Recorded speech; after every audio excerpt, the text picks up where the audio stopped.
Yeah, hi.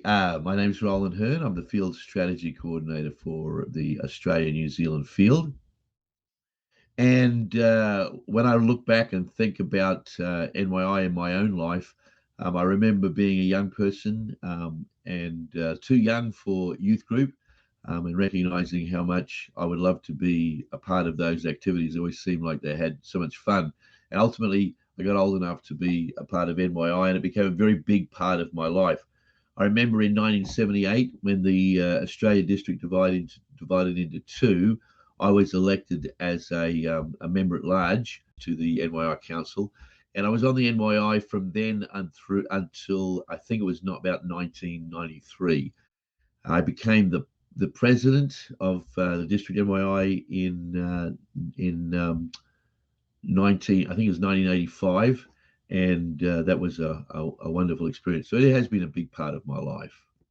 SPNYC was a huge event for us in this part of the world. In fact, if my memory serves me correctly, when we ultimately pulled off SPNYC in 1988 or 87 or 88, it was the largest event that had ever happened on this in this area in the Church of the Nazarene.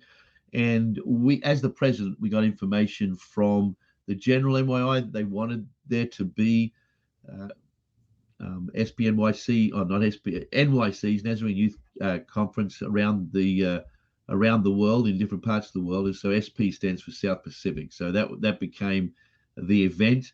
And somehow I inherited the responsibility of organising the first event that we would then hold here on this district and invite the two other districts, New Zealand and the Southern District, to be a part of it. We ended up having it at a gorgeous campground at Currimundi and on the Sunshine Coast. And I think we had about somewhere between 150 and 200 young people turn up, which was awesome. We also had some great speakers. I think Ken Coyle was our main speaker, but we also had the general secretary. We also had a concert night where we had Steve Grace, who then was the leading Christian musician in Australia. He was one of the founding members of the Hillsong movement. He was their first great songwriter and song leader, and he had written the song "The Great Southland of the Holy Spirit," which was very popular in the church in those days.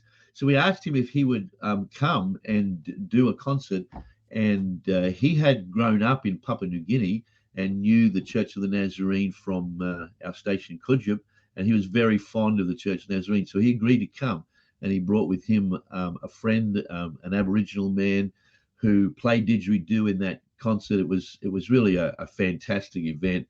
We also had the reformed group Family that had been in the 70s a Christian band that had made a hit on the radio. And so we were very excited to have these very high profile musicians as part of SPNYC. It really was a tremendous event. We really saw God move in a special and significant way. I do believe that the young people have had a very significant role in leading the Church of the Nazarene in Australia. I remember as a child the impact the young youth had on the church, and obviously as NYI president. But ever since then, I continue to hold a dream that we will see a young person's driven church flourishing on this field.